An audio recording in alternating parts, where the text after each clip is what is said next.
Connais-tu le piège de la pensée positive? Bonjour et bienvenue sur ma chaîne Hélène Dian, coach en épanouissement personnel. J'accompagne des femmes et des hommes qui ont vécu le traumatisme d'une séparation, qui ont aujourd'hui du mal à s'en relever et qui veulent en faire une force plutôt qu'un boulet pour leur vie future. Alors, est-ce que ça t'est déjà arrivé d'être au fond du trou et que quelqu'un de bien intentionné te conseille il faut penser positif?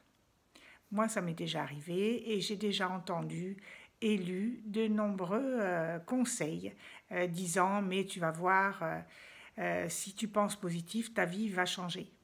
Alors, je pense que en changeant ses pensées, la vie change. Oui, effectivement.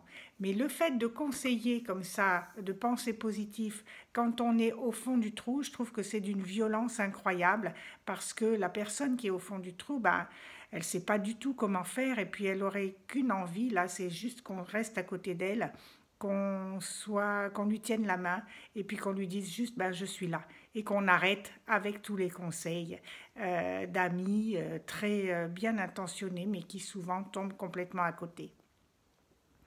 Et souvent, bah, ça culpabilise la personne à qui on donne ce conseil parce qu'elle ne sait pas comment faire.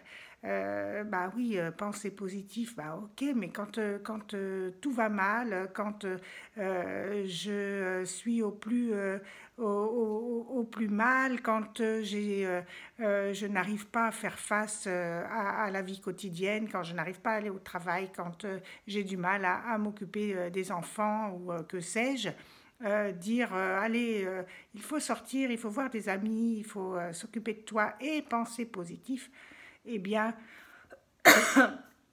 selon moi, c'est vraiment d'une extrême violence. Et en plus, comment on fait pour penser positif? Eh bien, ce qu'il est important de savoir, c'est vraiment qu'on a un grand nombre de pensées. Bon, on a 60 000 pensées à peu près par jour et 95% de ces pensées sont inconscientes.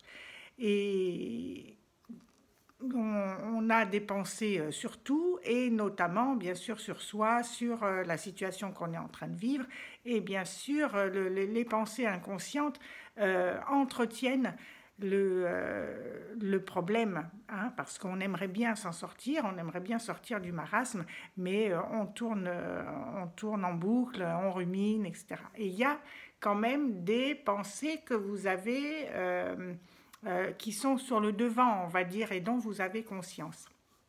Et donc ce sont ces pensées-là, bien sûr, que vous allez pouvoir changer, et les autres, pour l'instant, elles sont inconscientes. Mais le premier pas, c'est de commencer à rendre consciente certaines pensées de votre discours intérieur.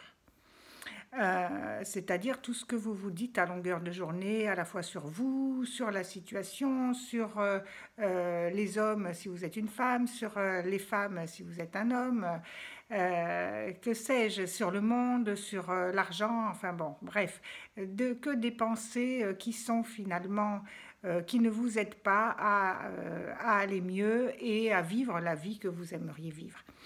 Alors, le point numéro 1, vraiment, c'est de commencer à prendre conscience. Et comment on commence à prendre conscience? Dès que une pensée, c'est très furtif, c'est très fugace. Mais de temps en temps, on en attrape une. Et là, ce que je conseille, c'est vraiment de les noter. Notez vos pensées négatives.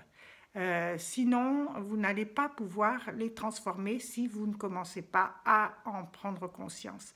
Donc voilà, penser positif, ok, mais comment on fait? La première des choses, c'est de prendre conscience que on a des pensées négatives. Alors on le sait, hein, évidemment, mais ce qui est important, c'est de les noter.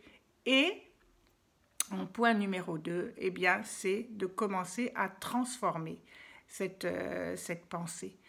C'est-à-dire, par exemple, je n'y arriverai jamais, eh bien, la noter et puis se dire, qu'est-ce que je peux faire pour transformer cette pensée? Et là, consciemment, je vais dire, je vais y arriver, j'ai toutes les compétences en moi, toutes les ressources pour y arriver, et un pas après l'autre, je vais y arriver. Et cette prise de conscience et cette décision consciente encore, vous voyez, il y a beaucoup de conscience là-dedans, cette décision consciente d'arrêter les ruminations sans fin et de dire stop à la pensée négative.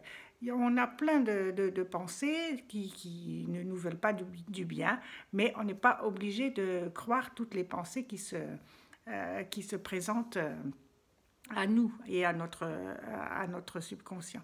Donc ce que je te propose, c'est vraiment de commencer à prendre conscience de ces pensées négatives, à les écrire. Tu vas en trouver plein, mais tu commences par une. Tu l'écris et tu regardes comment tu peux la transformer et tu dis stop, j'arrête cette pensée. À chaque fois que j'en ai conscience, je la transforme en une pensée plus positive, et en tout cas en une pensée qui va m'aider à aller mieux et pas une pensée qui va me faire plonger encore plus.